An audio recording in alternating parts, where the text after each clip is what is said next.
Hey guys, welcome back to an episode of Dead by Daylight. It's been a little while, huh? But today we're going to be doing something a little bit different. We're doing gameplay analysis. So, before we get into the video, I need to do the big disclaimer.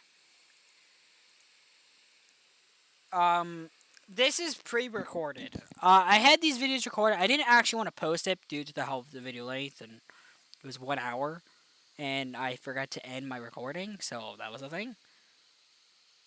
I didn't do it properly. So, I wanted to show this game. And no, this is not me just flexing, because I played against a Survivor Friends team that was actually really good. Like, these people were definitely solid players, and they weren't running all the tryhard perks. So, I want to show a build with.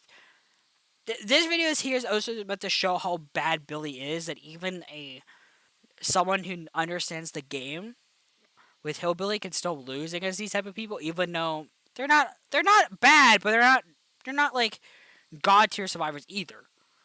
They're probably like decent survivors, and yet Billy still struggles to deal with them. So I wanted to show that off. And this is a Survived Friends team. Now I don't 100% know for sure, but I can kind of guess by the first stuff. The coordination was fucking epic as hell. They had very good coordination, and they're very efficient. Two, they seem to be like communicating. It seems like they had communication together, which means. And I know the new solo buff. This is during the buff, by the way. So it's not 100%, confirmed.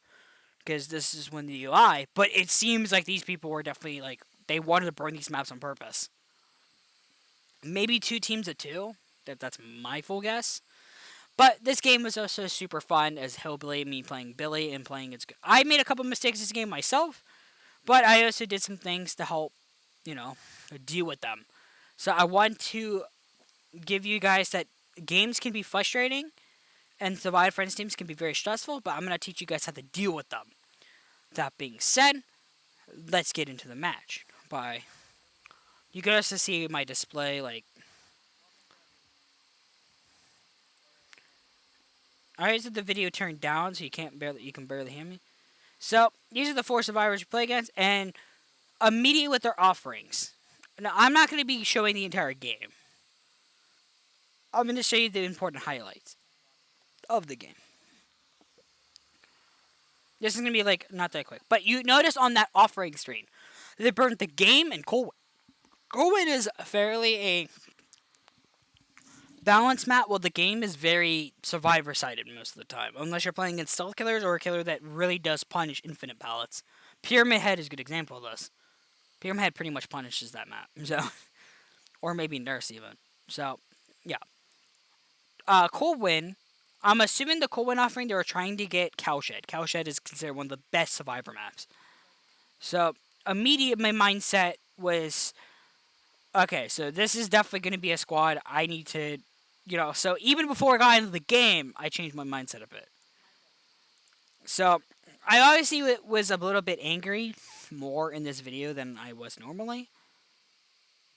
But my mindset was already in the head.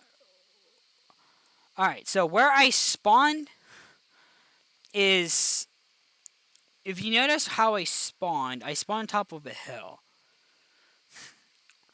This hill is this is Torment Creek. This has the blimp and silo. But you see where I spawned, and I started revving my chainsaw immediately. Don't be afraid to do this as Hillbilly. Billy's one of the few kills in the game that basically you have early game pressure. So if you can find someone super early, Billy becomes one of the best killers because he's high mobile. He means he's high pressure. He can always pressure people. So understanding your kit. This is why I'm chainsawing early. It's because although everyone's like, oh, it's a Billy, right? They can hear it. It doesn't matter. They can't stop you. He's one of the few killers that even if you know what he is, he's not much affected by that because he's one of the few killers that can punish most people. Even if you know what killer it is, it doesn't freaking matter. He's not like stealth oriented like Trapper or the stealth killers are. He's like, I know you know where I am, and I don't care. I'm coming right for you. He's kind of like Blight in that design, where Blight doesn't really care where Blight is. Blight is like, I'm coming to you in 2 seconds. So Lethal Pursuer is common on Hillbilly. if you're playing most Billy Mans run Lethal Pursuit specifically to find people early, which is good because early chases are important. I'm not running this here. What I'm running is, here's my perks. Pain Resonance, Call of Brine, Blood Warden, Super Anatomy. I'll explain each one shortly. In a quick way. Pain Resonance, hook 4 Scourge hooks spawn on the map. Each time I hook on one, 50% regression on the most progress gen. And it gets regressed by 15%. Pretty simple. Call of Brine. Every time I kick a gen, I mark it for 60 seconds in a yellow. 200% regression, and anytime there's a skill check, it gives me a notification if they hit a good skill check. Blood Warden. When I hook the survivors on the end game, and there's the gates are opened, and I hook a survivor, it'll block the exit gates for 60 seconds. So, it's a kind of fun perk. It's not amazing, but it definitely needs a rework, in my opinion, to make it more fun and viable. But for now, I think Blood Warden needs a rework, but that's not here in this video. I may well go over a different video on this. And we have Superior Anatomy. Basically, when another survivor vaults in front of you, usually in chase, I think it's like you have to be in chase or something. This perk activates. The next time you vault, you get 40% faster vaulting. Now, this perk is important for Hillbilly because Billy is one of the few killers in the game that deals with windows. Especially infinite windows are a big problem for him. This perk does not block the window, but it allows you to play it. You can do mind games and stuff while playing that window to get hits, which is a huge deal for Hillbilly because he can actually just instant on people. Good thing to know with this perk. Then we have Junkyard Filter and Death Engravings. Death Engravings slightly increases the charge time by slightly. It's actually slower. It's like faster charging than the Doom. Even though they both say slightly, it's actually like, I think Death decreases it by like, they say it's the same. On the thing, it says they both do 14% increase like time, but actually it isn't. They're not actually at the same time. Which is weird. I think it's like 13, maybe 12%. It just says 14 for some goddamn reason. I don't know why they haven't changed this, but you're not welcome to behavior. And then it also will increase my movement speed by, I think, 20% instead of 25% like the Doom is. So it's basically just a better version of Doom because, in my opinion, it's better. It's because, although it is slower, the charge time is slightly faster, which actually gives you more hits. But you can do basically the same amount of curves and hits that the Doom can do. So basically, Death Engravings is slightly better, in my opinion, currently in the video. At least that's my experience of me using both, and I find Death a lot better. Because the charge time is a little bit less punishing for you, and you can actually use it more. Which is the thing about Hillbilly. So, the way I spawned on here, I spawned kind of in the middle, back end in the middle. Which means the survivors have 2 possible spawn locations. Shack area, and then to the left. They spawned to the left, actually. But I went right, just as a guess. If I leave the Pursuer, I probably would have went left, because I would have seen them. I didn't see them over here. So, clearly, I didn't make the right call. But it was a good start, because I went over here. Because I assumed they would spawn. I didn't see anyone over there. So, I guess maybe they spawned in this back corner with the corn. But I didn't see anyone. And I was checking the 2 gens, because these are the 2 gens that are close connected. So, obviously, it's better for me to check this corner of the map. But that's not where they were. They were actually to the right. Now, there's something that happens right here. You notice the Nia is literally running toward me from that area, so that kind of confirmed where they spawned. But she's coming to me, which means she wants to get chased. Most likely because I'm Hillbilly. Hillbilly's one of the few killers that people like to be chased by. Hillbilly is considered one of the funnest killers in the game to be in a chase with. So, it's understandable this guy wants to go get chased, especially since he seems like a confident survivor. Or she. His name is AFK Queen, so I guess it's a girl, but you never know. So, I start unrevving, because the reason why I start unrevving here is because I'm not going to use my chainsaw to try to chainsaw up to her. She's just going to go around the obstacles and I can't do anything. So, it's better to cancel my chainsaw and just chase her like an M1 killer. So, that's exactly what I do. Now, right here is a mind game. I fake going that way and then went this way. Because most survivors think I'm trying to cut them off out here. If she's sitting around this corner to go to that pallet to my right, I'd cut her off because she thinks I'm going that way and then she'll come around and come into me. But she runs away. This is a sign that this survivor is more competent because he's leaving the loop when I'm trying to cut her off. So that's a little thing to keep in note. But it also makes her not gain as much distance because I didn't actually commit to that direction. So, really, this play didn't really do much in that situation, but it was just a safe play to do as the killer. Now, this survivor is looking behind me, checking me, and she can clearly see me revving my chainsaw up. Another thing about good survivors is they check. They check the killer. They see how close they are. So she knew that she doesn't have to throw the pallet down. So she's already above average. She knows what it is. And she knows the Billy revving up. Which means this guy probably knows what curving is. So instead of me committing to the curve, she has a med kit in her hand. Watch closely in how I do this. Her med kit's gone. Right here. She has a med kit, but it's gone. It means she's vaulting. If you don't know, if you vault, people don't have items. Their item disappears when they vault. It's something. But you notice that she didn't throw the pallet. She just ran to the window. I guess that she would do that because, but I also came in, so she thought I was gonna commit to her because because of my chainsaw charge, like my chainsaw, she thought I was gonna commit to the chainsaw sprint because I revved my chainsaw a little bit early. So she wants to punish me by going through the window because I can't make that. That's just to keep the interaction. But I didn't actually go. You notice I unrevved a bit instead. It's because I see her vaulting. So I changed my plan. Because I didn't rev fully.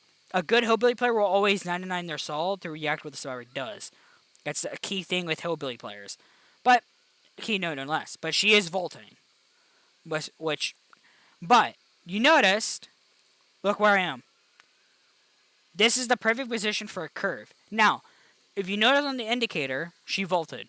So, watch what I do. Let me go back 10 seconds and just play this all in fast motion. Just to show you in real time. But watch how I do this.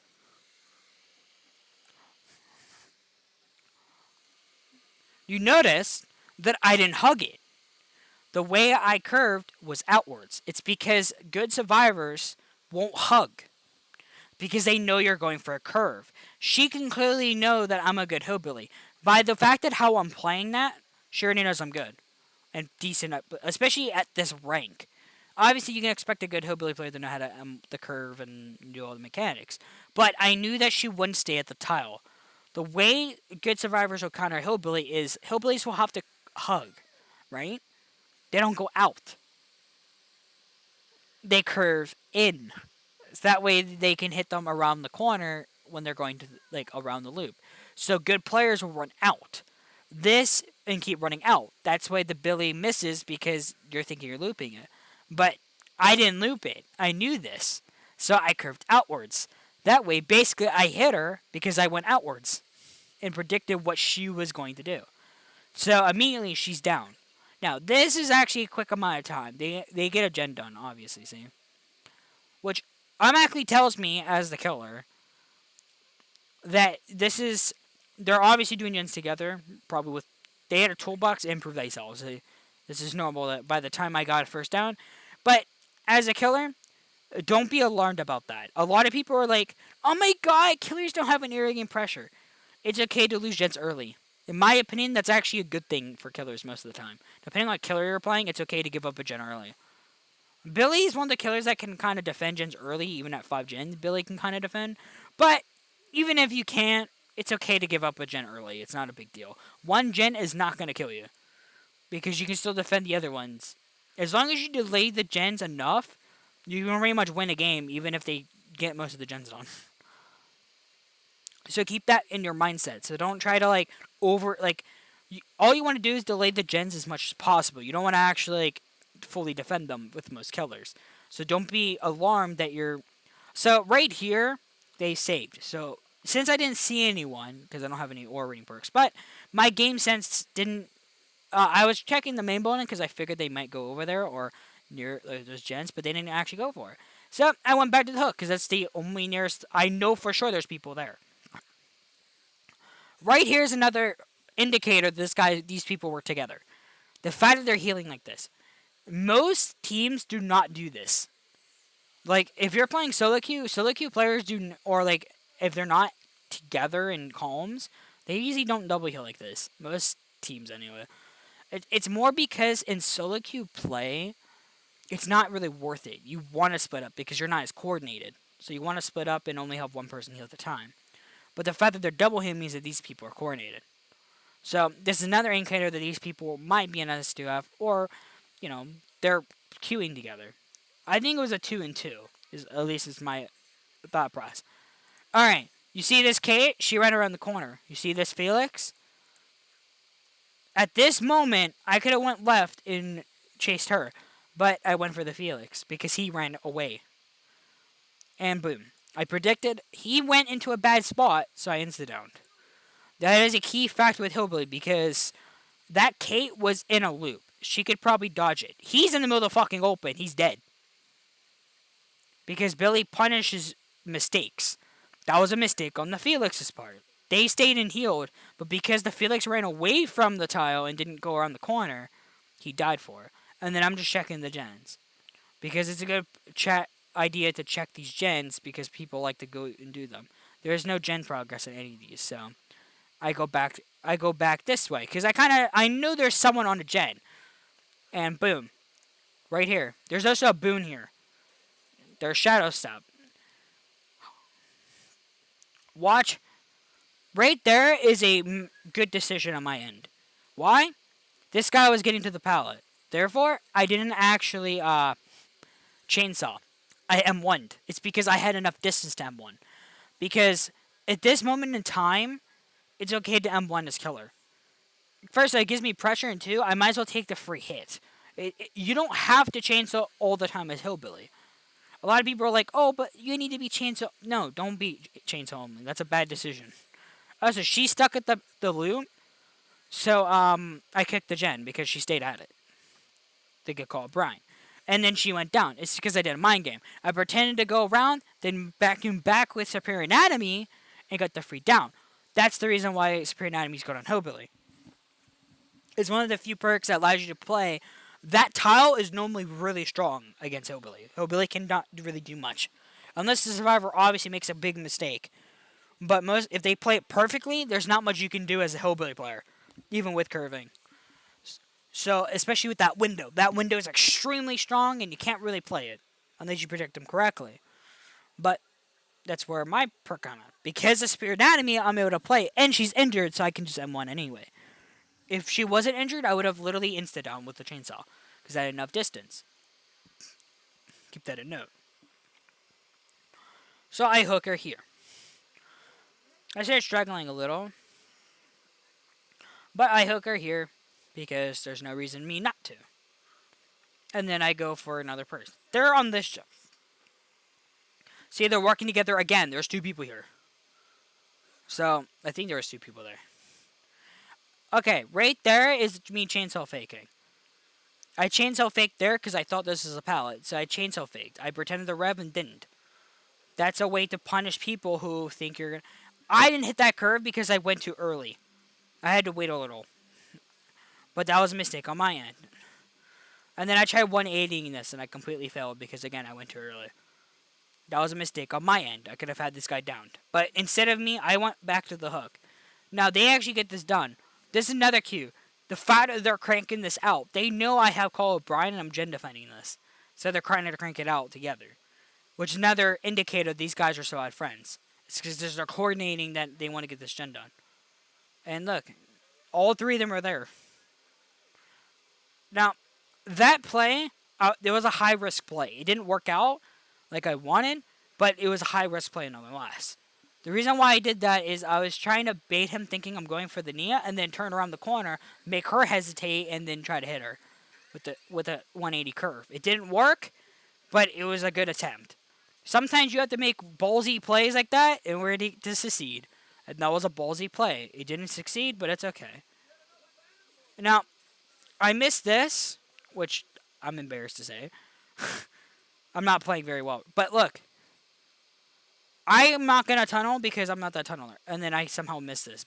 That was good movement on her part, by the way. That was good movement. I will get credit where credit is due. That was good movement. This guy is good. So I do the fake. Now, that was a good play on this fucking Nia's part. This Nia is fucking a very good player. But what I did there is when I vaulted it, I immediately look that way. Because a lot of people like the window tech and then you can just M1. But the Nia actually played that perfectly. If I wanted to be better, I would have just backed up into the pallet. What I should have done was backed up into the pallet or the window and body block it. Because then she can't actually get to the window in time. But that also, the fact that she knew I had Superior Anatomy and she did that play, which means I think this guy or survived friends. At least these two. Or the Fang and her. Because the Fang called out I had Superior Anatomy on. That's another indicator. She's behind this. I saw her like blink of my eye. Yep. Watch this. I missed the M1. Which, not. And I missed the M1 again because I'm a freaking dumbass. And then I got Superior Anatomy, but she doesn't fall for it because she knows I'm going to do it. So I didn't switch up how I played that tile. See, this tile is really hard to play as Hillbilly, even with Superior Anatomy on. But watch what happens. I punish her here. She thought I was going to, she punished me. They did 3 gens, by the way, during this entire chase. Or 2 gens in this entire chase. As a record. So that's not good. But she thought I was going to, she tried punishing me here. But this was actually a pretty good curve. You can't deny that. I 180'd her. That was a 180. Yeah. You can 180 as Hillbilly, for the record. When you play this game, you can 180. And that was a 180 curve. That was actually pretty good. That was they didn't even talk at the endgame chat, which I'm like, why? I literally did something that most Hillbillies can't even do. What Billy player can do this? Like, this proves my point of me being a good Hillbilly player. I'm a good Hillbilly player. There's no doubt about it. I'm not trying to boast my own boat, but like, look at this. That's a 180. That's literally 180. And I hit this. That, by the way, this is why people main Hillbilly, because that is so satisfying. When you hit that type of play, that is so satisfying. He's the only kill in the game that can do that, by the way. Not even Blake can do that. I don't think Blake can hit 180s like that. Billy's the only killer, and that is so satisfying when you do hit it. So obviously I hook her here, and then I'm going to these 2 gens. Because they prevented a 3 gen by doing this gen, which is smart on their end. Another indicator these survivors are above average. Most survivors when they're coordinated, it's because most survivors would not have done that. Solo queue player. Alright, here you go. Here's another mechanic that I did right. She ran directly to this pallet. I know this is curvable. But watch how I did this. Ready? You see how... Look how my chainsaw revved. I knew she was going to run to this pallet. But watch. On the animation of the Billy, he put it away, then immediately put it out. And animation canceled him actually revving it out. That was an animation can. That's something to keep a note when you're playing Hillbilly. But watch. The reason why that worked is because I started walking out a little. This only works because I had engravings on, by the way. Because engravings. That's why I said death engravings is that Doom can't even hit that. That's death. That's actually death engravings that hit that. That wasn't Doom. Doom engravings, I believe, could not hit that because the rev time's too long.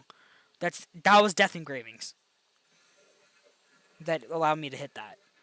But the reason why I went a little bit out is because I knew the survivor would try to run into the pallet. So I put myself in a position where it would go around the corner and hit them. So basically, I predicted his movement, which I'm a good player, so I pay attention to this. So I got that hit. I nodded my head a little just to show that I'm good. These people probably understand I'm a good Hillbilly player. There's no way these people does not understand. Oh, so I pain rest and I don't have to go kick away Call O'Brien, so I can just go back to the hook. Again, another survived friends moment. The fact that all 3 of them are there. All 3 of them are there. which I know this, and then I go for him, and then I completely whiff because I'm an idiot. See, I made some mistakes in this game. If I played perfectly, this game would probably have been a little bit different. But this guy has enemies necessary, another perk that a lot of Survive Friends players like to run. Because what they'll do is, one will basically throw it, and then they'll run away, and the killer won't break it, and then the other survivors will, like the guy, would come pick it up with enemies necessary to keep to save the resource. Which a lot of players... Oh, so he tried spinning by going inside me. He's trying to spin and use FOV, so I just... Instead of me immediately swinging, I just stood in front and then short swinged. That way, it just auto-connected. So I can avoid that headache altogether. And there's obviously people here. See, that gen's nearly done. It's because there's multiple people here. This guy stayed injured to do the gen. So I did a small mind game. Boom, she's down. I do a mind game that pretty much most players can't even counterplay because it's so impossible to tell what the ability's going to do. They reassurance this. It's another key thinking of being an STF. They're using the guy time on the hook to coordinate doing gens and saves with reassurance. He's doing the gen to the left. I already know this. I immediately start going up there. I checked to make sure there's no one else running, and then I went direct to the gen. That's just my own game sense. And then this Nia. This Nia is someone I cannot commit the chase to. So I try to get the chainsaw here, the downer, and go back to the hooks. The problem is, a good player like her, I made a mistake here. I could have just killed her. Reason why? Most survivors, when they know a Billy's good, they'll corner up to avoid the curve entirely. So you can do is fake pretend. You can pretend to go for the curve and then walk out with your chainsaw and slash. This happens a lot in Shack. A lot of people at Shack will hide in the corner. They'll break the curve. If they see a Billy revving up chainsaw early, if you can read them, you can just walk out with your chainsaw and then saw them in the corner, and it'll immediately kill them. Like, it literally punishes them hard for doing it. See? But instead of me, like, I know she went to the left, but guess what? I left her. Again, this is an important killer decision. And I was getting a bit frustrated because I kept missing chainsaws and I was getting frustrated. But I called myself together. Instead of killing her and being mad at her and throwing the entire game trying to chase her with this one pal, I left immediately. She would have probably led me to Shack and there would have been a whole pain deal. Instead, I went back to the hook in the gens. I kick it with Cole O'Brien and go back to the gen that they were doing earlier. Either they're finishing their heals or they're doing the gen. Most likely they're going to heal, yeah, because most of them are dead on hook right now. So it's beneficial for them to heal. So, see? The reason why I don't break that out is because I have Spirit Anatomy. I can punish that window. Because Spirit Anatomy is actually really good. And then they tapped this and then went to go high. That was the Nia. Where she went is, I don't know. I was trying to look for her. I didn't find her. So, there's no reason for me to donut too much. She probably ran over that way. And boom, they're back on that gen. There's 2 people on this gen. You can tell by this happened multiple times. Now, this Kate dies. Why? I was being patient, a little bit patient, and then killed her. Why? Because she didn't run around the corner. Felix did. Therefore, she died immediately. Because she's in a bad spot. She has no cover because they didn't run early enough. So, she died. So, this guy got punished for it. And I hook her again. I think she's either... And I also hooked on this good truck, the Pain Resonant. That way, it regresses that gen a bit. With Pain Resonance plus that should help keep that gen on lock. Now, I know they're on this gen. So, I'm going to go over here again and try to punish them. See? This gen's been really worked on. It's the Nia. The Nia's smart in trying to pressure both gens. And they went directly they went directly back on this gen. Which I already knew this, see? So I went back. Now, the Felix is playing this. I made a mistake here. I didn't play this perfectly. I was trying to go for a fancy curve. Didn't work. Happens. But this guy made a mistake of sitting here. He should not have sat there. And on top of that, he's trying to... instead of running away or trying to get some distance, he actually lost distance by trying that. Because I just kicked it immediately. Against your enemies, just kick it with your foot. It is faster to use your foot to kick a pallet than it is to just rub up your chainsaw. So it's better to kick with your foot most of the time. And just like that, he's dead on hook. Dead. Now, I'm in a good position because I'm 3 gen, but they get the gen done. I knew they were on that gen, but they're also, those two, I think, are also my friends because they meet, the Fang left to go on this gen, which means they told them where they are, and I know where Fang is. So, I know where the Nia is as well. I miss here because I moved my camera too much. Like, I didn't. I was trying to go for a curve, but I moved my camera too early. That was a mistake on my end. But she threw that down immediately. I pretend to go around and then immediately went back to break. That is a small mind game. It makes it so I get less distance. I pretend to go for the curve, then didn't, and then well, she just kept running, which I was not expecting that. And then well, I go to curve here, but guess what? She's gonna throw it because she's gonna panic and she'd rather play safe. Now I insta break it. She gets no distance. She's gonna go right to the lockers. See, I knew this as the killer. A big play with good survivors is they will literally go to the locker. They'll bait the killer into revving and then they'll go run to a locker.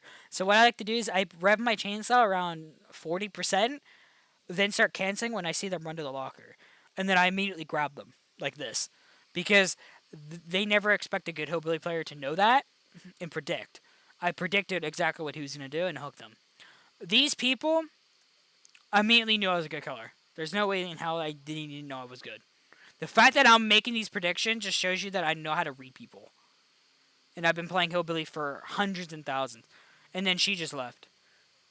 Like, this guy opened the door and left. I was going to let them go save because they play very well. These guys are very good players. And since I already got most hooks, I wouldn't even be mad to let her save. I even told her to go save. Because I don't mind. I don't mind.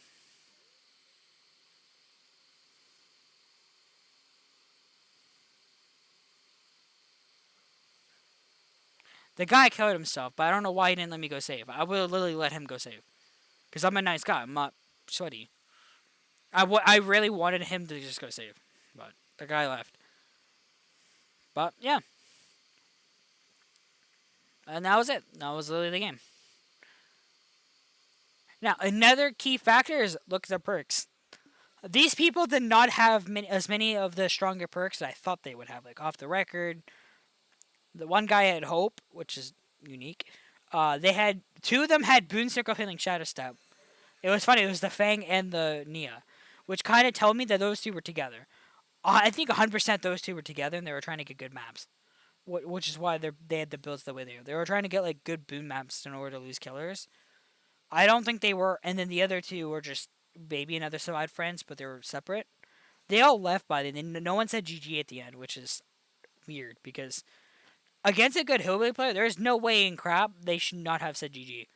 Like, that was literally one of the funnest games I think I've ever had as killer, and I'm surprised they didn't have. They should have had fun too. I wasn't playing super cancer either. Like, if I really wanted to, I would have just gen defend the entire game and didn't run, which is how you do good against good survivors. But I did commit to chases a couple times, even though those chases cost me gens. I still committed to them because it's more fun. I find building more fun if you commit to chases. Obviously, if I'm trying to win the game, I'm not going to commit, but I had to commit, so I think it's more fun that way, I guess, is the idea here. But you never know. So yeah, this game clearly shows a lot of things.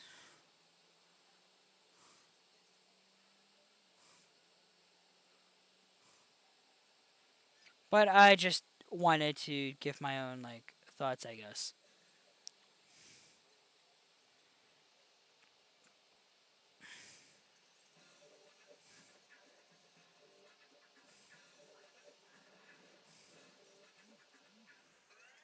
Not my phone just vibrating. But yeah. If you want to know my build, this is the build that I was running. These are the people. See, they're actually still decently prestige. Compared to me, I'm only prestige 13 on Melee. I mean, I'm probably like prestige 100 technically by my like offerings and perks. Because literally my Billy has like 400 something. Like, my one add-on I think has over 1,000, I think. I have 1,000 of a common add-on. Or no, it was like 1,000. I had like 800 to almost 1,000 of the chainsaw. Like, it was the chainsaw file, which is basically the equivalent of no noise. It was like this reduce the noise, which I think is now yellow. So it's like yellow now, not brown. But I just wanted to point that out that I had. But yeah. So you can see my skin. This is the skin that I was running at the time. And yeah, this is the build that I was running. Blood Warden isn't very good, but nonetheless, I just wanted to show you the screen that that game was honestly a very good game. I made some mistakes as well, some as I'm not perfect. I'm also rusty at Hillbilly. Billy is used to be one of my main killers, but I don't play him as much as I used to because due to my own. It's because I like to play other killers, not just Hillbilly. I play other killers. Um, I think on this channel I'm probably going to be going to play some Knight as well because I know the Knight has gone very boring. A lot of people hate the Knight, so I'm going to try not to play in the most boring way possible with the Knight and try to play differently. But you never know. You can't really like be picky and choose. You kind of just have to adapt to the survivors you're playing against, which is the exact reason why I played the way I did in that game is because I adapted to them. I knew their greatest weakness, overconfidence. One of the biggest things about survived friends like that is they start getting overconfident. Billy's one of the few codes that you cannot be overconfident with because if once you get overconfident, the game's over. Like Billy's gonna punish you if you become overconfident, which is exactly what happened for the most part, kind of, a little bit. Now you might be asking yourself, wait, what I mean by that? Well, think about it this way: those survivors seem pretty confident, like solid, right? But they were getting too cocky. They're like doing gins in my face. They don't seem to really care. But then they're getting insta downed and punished for it because the survivors weren't playing at all. Very good players who play in like tournaments would immediately start running away the moment I came because they know that I will punish them if they play too close. If they play too close to me, I'm going to punish them. That's why even the best players say the two killers survived friends. Literally, like the best people in the game, like tournament level players. I've played in tournaments before. It's been a long time since I've done tournaments, just because I got bored. Like the game got literally so boring to me, and it stressed me out. So like I stopped playing it. Well, it didn't help my computer broke, but I also stopped playing DBD as much, just because I used to play tournaments, and then the game got so sweaty and boring. Like high level play is boring for both sides. So like I don't play anymore. I play games to have fun. So I changed my mindset a bit when I came back, and I'm having a lot more fun with DBD currently. And I'm starting to find enjoyment in the game again, which is awesome because well I have 8K hours. So if I'm having 8K hours in the game and getting back into enjoyment to a game that I still love this game to be fair. And I still watch on my off time even after not playing it. But but basically the one rule with those type of players in tournaments will literally say not to get the two killers that you don't want to be overconfident at is Huntress and Billy. Huntress and Billy are the two killers that you do not want to get overconfident at. Because those are the two killers that will literally punish any team by overconfidence. Because they're the two killers that can punish heavily. Billy used to be even worse back then for that. Because Billy used to have good add-ons that basically did punish that. Mostly those were the Thompson mix, which was still very common add-on. Thompson mix basically considerably reduces the cooldown. So basically, after you cancel a saw, it was like super fast, and it slightly reduced the rev time, which means your rev was faster. So this add-on was actually pretty good. In my opinion, that was one of his best add-ons. Like honestly, it was better than Tuning Guide in most situations. The only time Tuning Guide was better.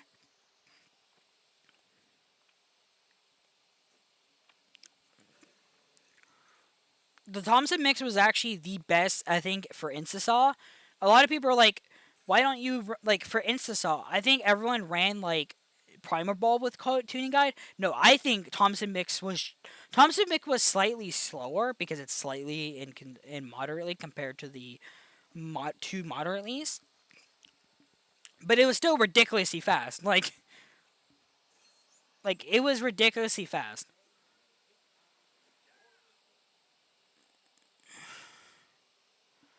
And since that was ridiculously fast, like since that add-on was still like the rev time was still pretty fast, but you also got on top of basically being super fast. Now imagine super fast cooldown. So you can your chin zone like 2 seconds because tuning guide also reduce your cooldown as well. So as long as having super fast, a decently a really like a it's like the current year of the like you see the one add-on that we have. A man like if you combine both together, do you know how fast Billy's chainsaw was? Like if you combine both the one add-on that he has, Mother's Helpers and uh Tune Carburetor, if you combine them together, if it was slightly slower but still like pretty damn fast, that's basically what it was. But now imagine him canceling his chainsaw just as fast. Well, it was basically instantaneous. Yeah, that add-on combo was like I think 10 times more deadlier than the other one, because that also punishes people even more heavily than the older two. Because if people got too cocky and they swarmed you, you could just like this. You could like literally like multi-hit people like Alchemist Ring Blight. It was fucking in. I said now imagine Alchemist Ring Blight where every time Blight rushed, he literally insta downed. That was basically what Billy was. Yeah, you see why I said this add-on combo was stronger than Instasaw could ever would? In my opinion, it was stronger. It's just people didn't really know about it. Because again, Instasaw. Instasaw just gave you like literally like it was like malleting compared to the other one where it wasn't just malleting. Basically, so that's why people didn't use it as much. It's because people didn't realize how strong that was. And also, it really only punches people who are like swarming and being S2F and being like cocky, which most people at high ranks aren't cocky. So, and most people aren't that cocky to begin with. So it didn't really like punish the good players because they know what to do. So, but it still helps you a lot against good players too. Because again, some players do get overconfident, and that was exactly what that team had. Is they were overconfident. So I took advantage of their overconfidence. That Nia especially was overconfident because she loot me. She got too cocky, so she got 180'd. To be fair, that was a really good curve on my end. To be fair, but even if I didn't get that curve, like she did, like didn't throw the pallet because she was getting cocky. But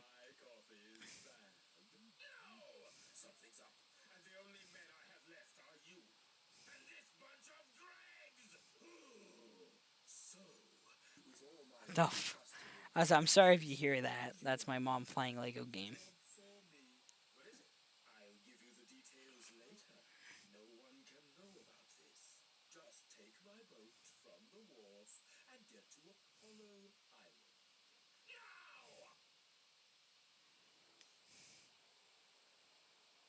But yeah.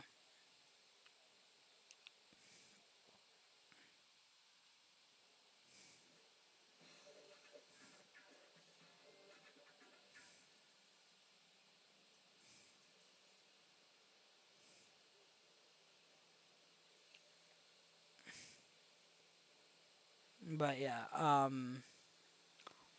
But yeah, that's just a bit of explaining. I'm sorry if like you're just saying the screen.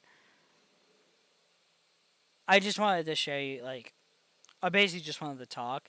This is me with just more talking than more gameplay review. But also it allows you to see what your mistakes are, like what you could have done differently. What I could have done differently is first off, not miss my chainsaws.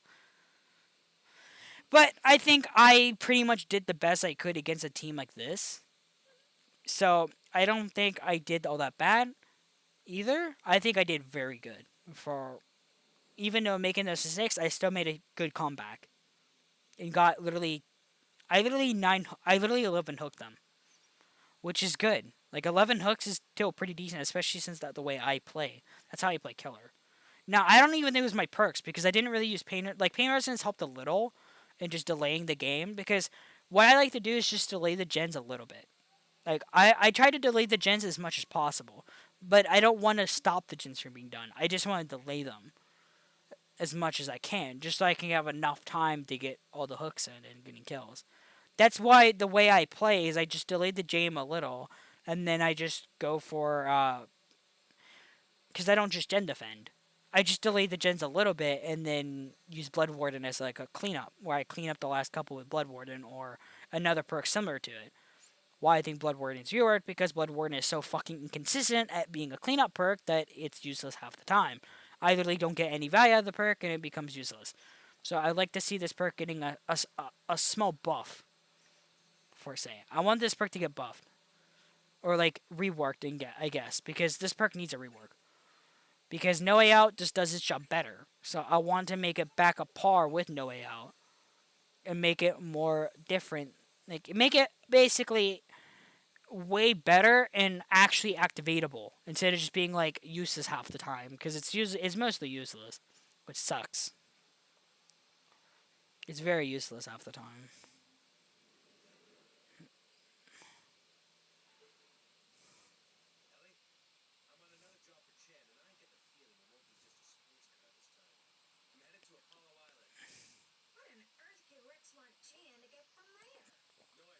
But yeah. But this just shows to you that Billy isn't the best killer, because even though these survivors weren't great and they're decent, but they're not amazing, they're not the top, I was still struggling to beat them. It's just I made the right decisions to beat them because I have a lot of hours. But now imagine a more like someone who doesn't have as many hours on Billy like I do. I have around 2,000. I probably have around 1,500 to 2,000 hours on Hillbilly alone. I've made Hillbilly for literally 3 to 4 years, especially early. Oh, I would say early 2018 to late 2017 is when I started maining Hillbilly, and I mained him ever since. And then I guess I stopped. I would say a little bit before I took my break, but I stopped playing him after his nerf because, well, he got nerfed, and I'm not gonna play a killer who got literally gutted the ground for literally no reason. I mean, I didn't find him enjoyable anymore after I like tested the nerf. He didn't feel enjoyable anymore. And back then, the meta was really bad for killer. I gotta say, because back then gens were like way faster. We didn't have all the slowdown like we do now. And well, so I just played out the killers because I thought the other killers just were generally better to pick up and play. So there's that. But it seems Billy is now. Now let me rank Hillbilly on. If I had to say how strong Billy actually is, Billy I would say is top B tier in strength. I think he's in terms of how good the player is. I should probably clarify. It depends how good the Billy player actually is, because Billy is weak at against good survivors. Billy's weak. He becomes maybe C tier, where he can do some things, but like what I was doing, but you can't always, you know. Again, it's in my opinion that isn't really reliable as you would think. But now think of what I was thinking before, right? But if you're going against the average, it depends on the skill of the Billy itself. Himself really becomes someone like me. I make Billy look like high tier, high B tier. But someone who's less experienced, then would probably be, C tier, low C tier. Well, he's not amazing, but he's not that bad either.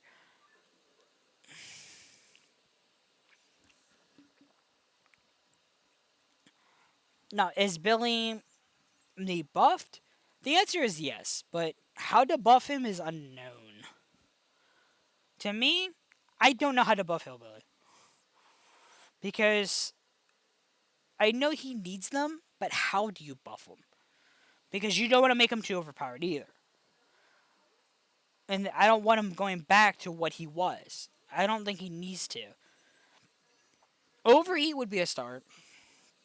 Every mechanic actually is a good idea to prevent Billies from face camping. But Billy can't even use his chainsaw without overheating half the time because Billy can't use his kit properly. So the overheat should have been just meant more to control Billy for not face camping with him and like using the whole 99 trick, which is actually a good idea. That was the one change that I actually kind of liked about the new nerf to him, is it prevented people from face camping. Well, you can still face camp, but you can't just like hold your chainsaw at 99 the entire time like you could before. So that was a good change. It was just like Bubba. It was a good change. A wink. So that was a good change. But the problem is overheat hurts him too much. I think overheat needs to be toned down slightly. Then I would say maybe make death engravings permanent. Billy's one of the few characters in the game that really does need the movements. Like, I think Billy's outdated. Like, his movement is not as strong as it used to be. Like, especially in the game's current state, I feel like a lot of killers overshadow his uniqueness. Blight is a good example of this. Blight overshadows Hillbilly. Just because Blight is, first off, almost impossible uh, to loop, especially if the Blight's really good. And on top of that, Blight does his job better for the mobility part. And his chainsaw has plenty of counterplay. If you make his speed base kit, the death engravings, this will allow you to hit the same hits that I just showed you why death is good. But it would give Billy a bit more like fun because Billy would feel more mobile, which would buff Billy back up. Being unique is Billy's main strength is high mobility, but it also allows his chainsaw to be used more in chase and in more loose open possibilities. And then probably remove the engravings entirely. I don't think engraving should be in his kit. Why? Because I don't think he should have any more movement speed increasers. Once they add death engravings permanent, I don't think they need to add anything else. Billy would be perfectly fine the way he is, and they can add more add-ons for uniqueness. Now, what add-ons could they add instead of the engravings? I have no fucking idea. But it would be a nice change to see some more add-ons come into the mix. Like new add-ons that maybe they can add an add-on to help change up his playstyle a little. Like some add-ons that help empathize a certain build. Like right now, we have a bunch of add-ons for Quiet Billy, for basically stealth oriented, and we have a couple anti-chase ones with his Toon Carburetor and Mother's Helpers, which helps with his rev time, which helps you play them in anti-chase builds, like with Enduring Spirit Fury, which is awesome. But I think we need more builds like that. Leafy Match allows you to chain multiple hits, which are basically like a slugging playstyle. But maybe add another. I could see a hit and run add-on for Billy, where Billy gets more stronger with hit and run method. Maybe I could see Billy being good with hit and run if you play it properly. Um, what add-on could that be? May I would say add a mangled add-on to replace Doom, and then for death, this is if they had death in Gravy Space Kit, by the way. If they added Doom, Doom would be mangled, and then death would be something else. Maybe blindness, or maybe like some type of effect of some kind to give hit and run more of a key factor with Hillbilly.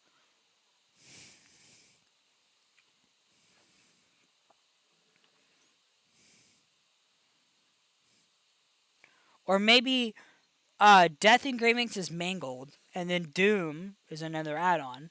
But the Doom basically gives you the new version of the add-on.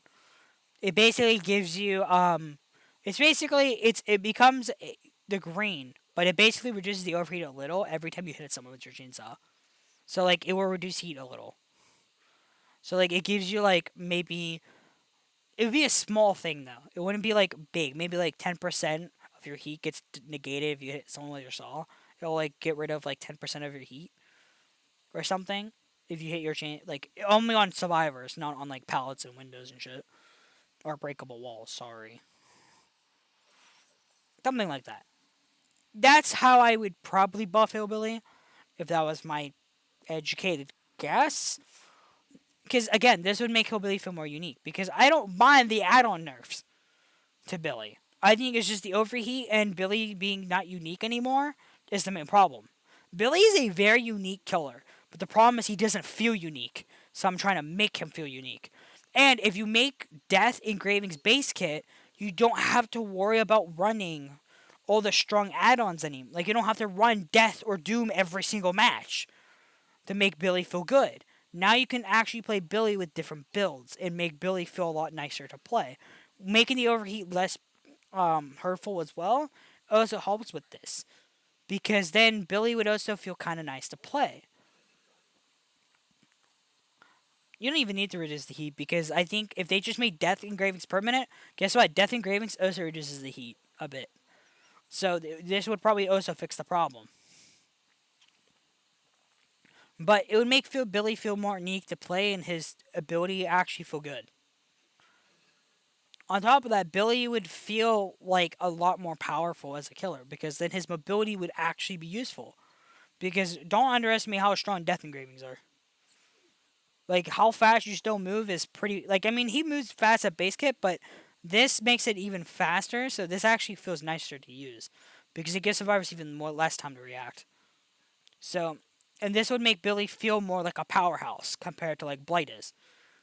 I think this would push Billy to maybe he'll still be C tier with the killer that isn't experienced at Hillbilly, but I think a good killer with a good like a build around like a certain build, I think would might become low A tier with the change. Billy would probably be back into the meta again, which would feel nice. Billy would definitely feel not wise nicer to play, and people will probably play him more.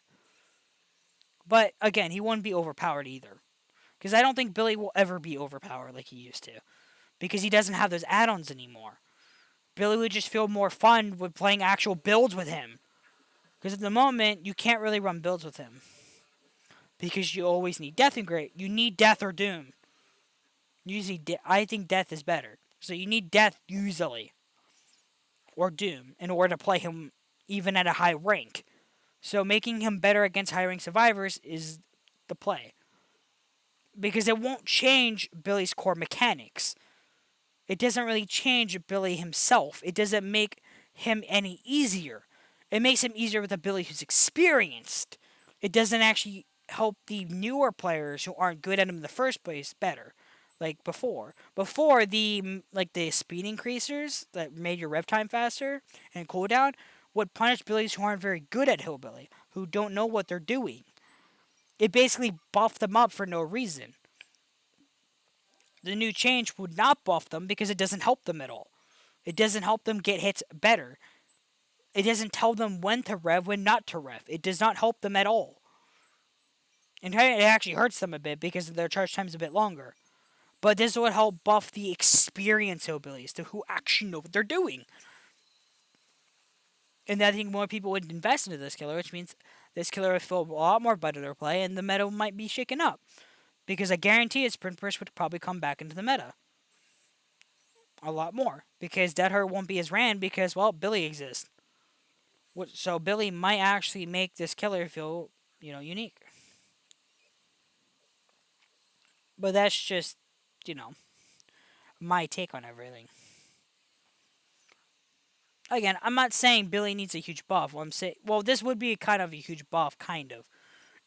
This would feel huge for a killer who's experienced with Hillbilly. But this won't be much of a huge buff in terms of the meta. This would just add a killer feel nicer to play. So someone who's experienced at this killer will actually be able to play the game and he can run fun builds again. And then you might see more fun builds other than just Billy's running 4 slowdowns if they're playing at high rank, or like me who's playing 4 perks. And then maybe you'll see more Billy perks, and Billy would have more meta perks and builds. You'll probably see more Drift King. Drift King will probably come even back into the meta. You probably will see Quiet Billy again, Monitor Abuse or Tinker, and have more perks in that meta for Billy.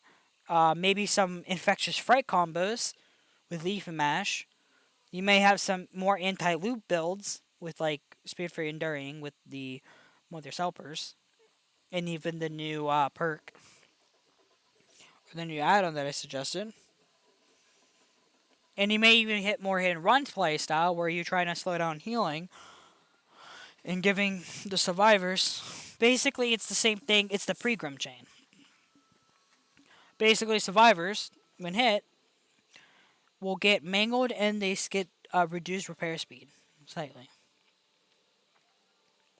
So you want them to not heal, and then they'll heal, and you want to keep them injured because if they're injured, they get the debuff. But if they heal, then they don't get the debuff anymore. Is basically the idea of the build. So basically, you want to play hit and run where you keep people injured, and this will give Billy a bit more like a soft kind of playstyle.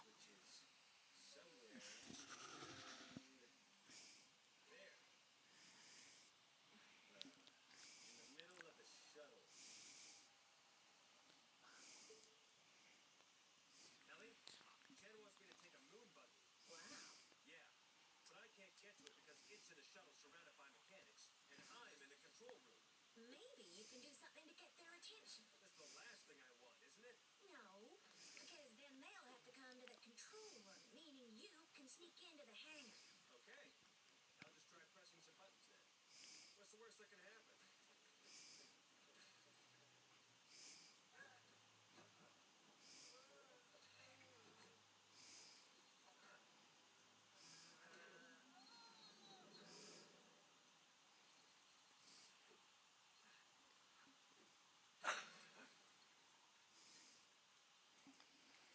But yeah, I'm sorry this video is a bit long, but this is me just more explaining everything.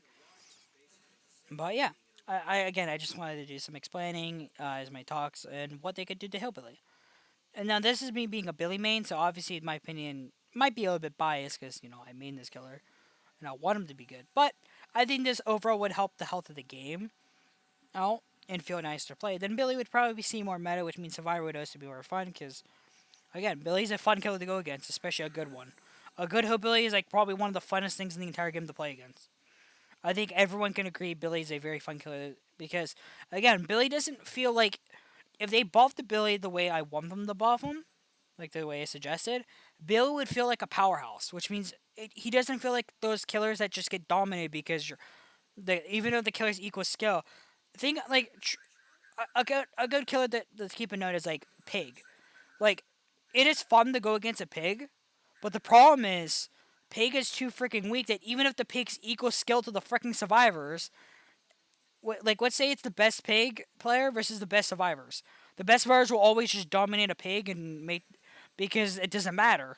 Pig is too weak of a killer to equal their strength. Because good survivors are very hard to catch and chase. Right? There's nothing a pig player can really do to get hits. So basically pig kind of just loses by default, even with the best add-ons and perks and stuff like that. So even though she's fun to play against, well, she's pretty much useless against the best survivors, right? But look at Hillbilly. Hillbilly, when he was in his prime, was actually a threat. Billy doesn't just get bullied for playing the game, but Billy has plenty of outplay potential and counterplay. It's all 50-50 on the. It's basically who's better and who's making the right predictions, which makes this killer very interactive. Billy's very interactive. He's kind of like Huntress. Billy and Huntress are considered interactive killers, killers that pretty much interact with each other and interact a lot between the survivor and the killer and the reads that each one is making. So, therefore, Billy is actually more fun though because Huntress can be very boring on certain maps.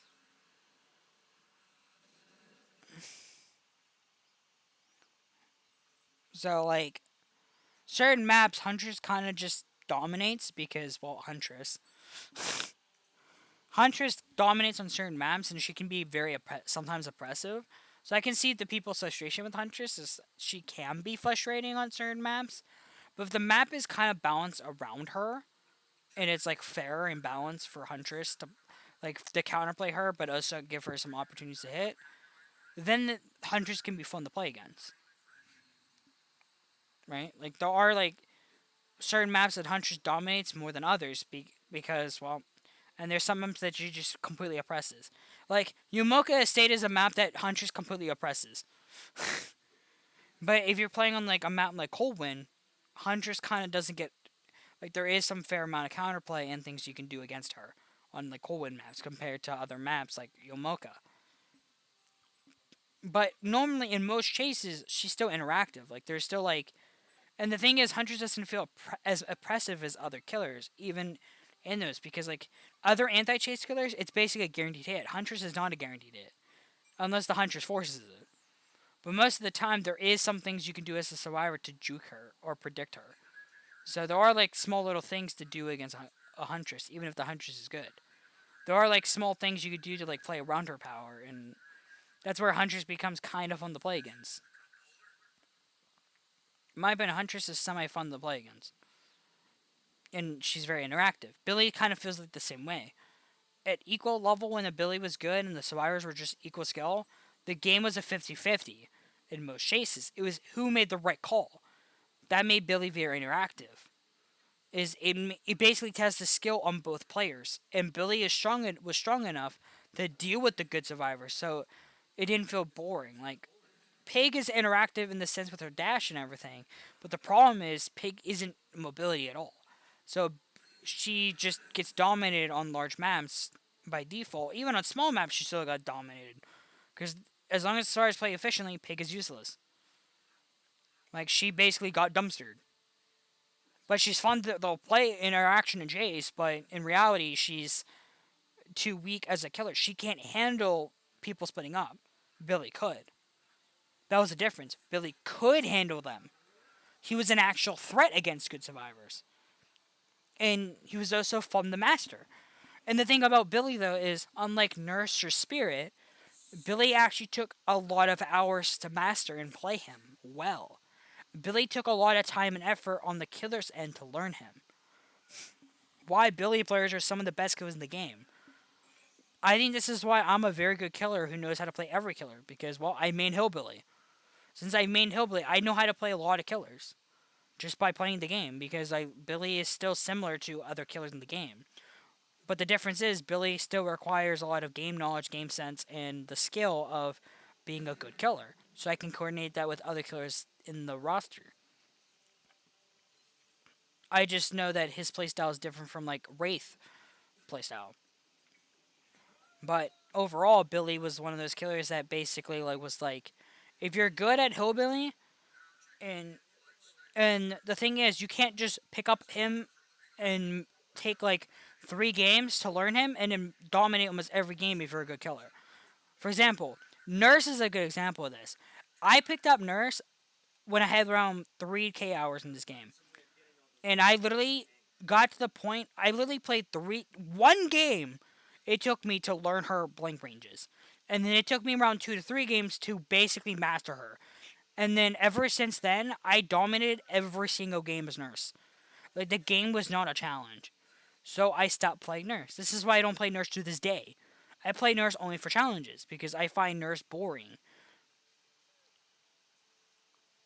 Obviously, she's been. This is even after the nerf with her blink recharge. I still found her easy. Because, again, I learned her within 1 game. So as long as I play 1 game to warm up, I 4K every game. Obviously, I'll lose that first game because I have to warm up to her. But once I warm up, the survivors have no fucking chance. They literally just lose automatically to me because I'm actually good at a killer. And Nurse is pretty easy to learn. I'm sorry to tell you, but Nurse is not that hard compared to other killers. Nurse completely bypasses everything survivors have. She's a whole other freaking game at that point. That's why no one likes Nurse. And why everyone kills themselves with Nurse. Even with her new nerf state, everyone still kills himself in the first hook with her. Because again, she's a whole other game. She doesn't feel balanced at all. Like, if the Nurse players remotely... If the killer's remotely smart, Nurse becomes the most overpowered killer in the game because all you have to do is react to the survivor. There's literally no counterplay. She has lack of counterplay. There's nothing you can do as the player, and it's not very interactive either. It's just like, well, if the Nurse blinks and I die, I guess. So the only thing you can really do is just run to the corner of the map and go corner. Because that's really the only thing you can do. Nurse is basically boring. Unless you're playing against a baby Nurse, but again, every killer who's baby is kind of fun to play against. But against a good Nurse player, she's very boring. And you can tell a good experienced Nurse compared to a bad Nurse player immediately. So that's another problem. But it's the same fate with Spirit. If the Spirit player is kind of not very experienced, Spirit can kind of be fun to play against because she's not, the Spirit player obviously isn't as good. But if you play a good Nurse player, or if the Spirit player is really good in that Spirit, well, she becomes basically the same thing as Nurse, boring and inactive. And she's really strong as well. She's almost uncounterable against a very good Spirit player. So she becomes boring and and she's not very interactive between the survivor and the killer. Obviously, Spirit has gone better since her new nerf. Her nerf actually did something and actually made Spirit feel a little bit more fun to play. Against spirits who aren't that good with her power, it actually made her a lot more manageable. It's the very strong Spirit players that she still dominates. So she's still boring. That's why I think Spirit is still the second strongest kill in the entire game. I think Spirit is stronger than Blight at times. That says something. Maybe with their strongest add-ons, Blight is stronger. But I think at base kit, Spirit is stronger. 100%. Unless Blight is running Alchemist Ring or double speed, Spirit automatically takes the list as being stronger than Blight. Automatically. They both can run the same rarity, other than Alchemist Ring and Blighted Crow. But let's say the Blight is running, I don't know. Because I think even Compound 33, which is a very strong add-on on Blight, Mother Dollar Ring is 10 times stronger. In my opinion. So let's get an example, right? Let's say Spirit is running double, two of her yellows, and Blight is running two of his yellows. Let's say, I think one of the best add-ons for yellow is the Blighted Rat, obviously. And then the second one would probably be the one that when he cancels his power, he's faster out of it. So when he cancels it, he's faster, which is actually pretty good, especially when you're canceling it for mobility and stuff, because that extra time does add up over time of being faster. So it does add time, right?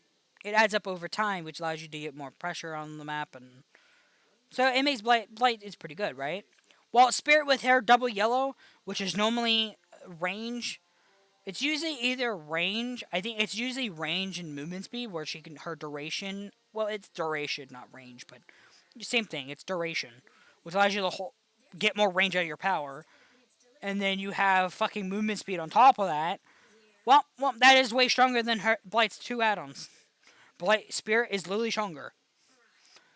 Because she gets the same mobility as Blight does, with the same distance. But now imagine a killer that basically is uncountable in chase.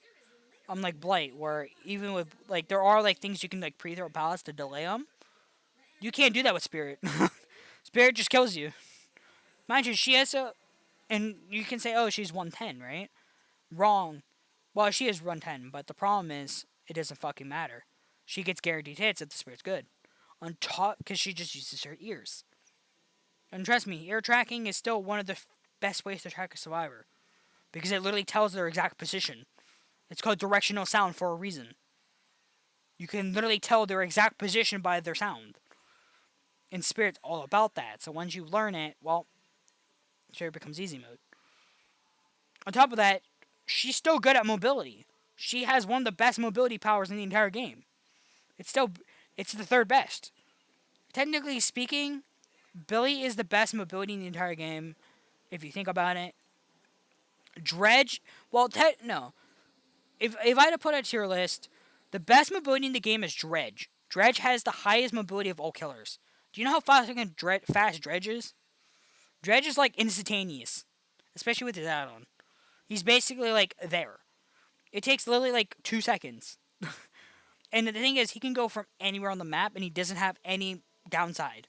Let's say Freddy. Freddy has to channel. Demogorgon has to channel for a couple seconds before he can go. Billy has to get over there. Right? Blight still has to dash, which takes time. He's almost instantaneous. Spirit is literally the second fastest. Or I would say third fastest, because Billy is better than Spirit because Billy gets... Although Spirit has short distances, so obviously she's faster in short distance, the thing is Billy's better at long distance. Because, his faster travel time. He doesn't stop. He just keeps going. Until he ends his power. Unless he overheats, obviously, but you can still rev your chainsaw even overheated. It just goes on cooldown after you cancel.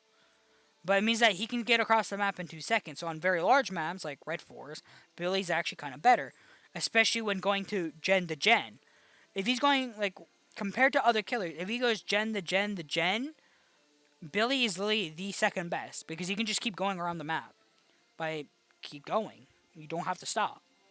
You can just go to every gen on the map technically if you have Drift King on. You can literally just keep going in circles around gens. Dredge is the best because fucking lockers.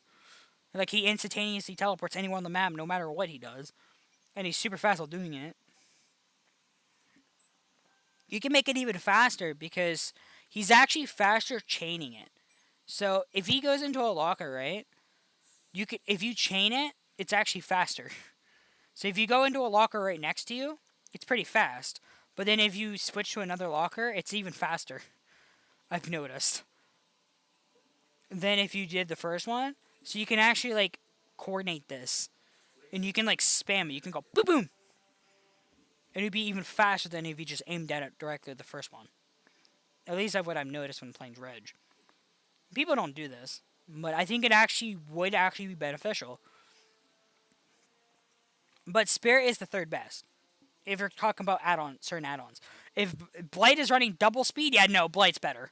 Immediately. Blight basically becomes Billy in that sense, where he can cover multiple gens at the same time. Like Billy can do. But again, Spirit is better if they were running like similar like common add-on the uncommon add-ons. Because then Spirit is better. Because Spirit does the same distance as Spirit would. Like, Spirit with those add-ons does the same distance as Blight would do. But since Spirit is almost unstoppable in Chase, she's slightly better. Because she punishes survivors too. She basically has almost no counterplay in Chase. Compared to Blight does. On top of that, her power recharges faster than Blight does. Unless he's running Alchemist Ring. Or he's running Adrenaline Vial with fucking movement speed. Because Adrenaline Vial also makes you faster. So if you run Blighted Crow with fucking Alchemist Ring, yeah, no, Blight's definitely faster. But again, this is if you're talking about uncommon to no add-ons, Spirit is slightly better. In that sense. Because Spirit can actually go pretty far. If I had to be honest. And she's way stronger in Chase than Blight is. And the thing is about it is, Blight has limited turning. Spirit does not. Therefore, she can go through... She's also better on indoor maps than Blight is. Because again, she can go any way she wants. She's full movement control. On top of that, she can get closer than other killers can. Because of her lower terror radius.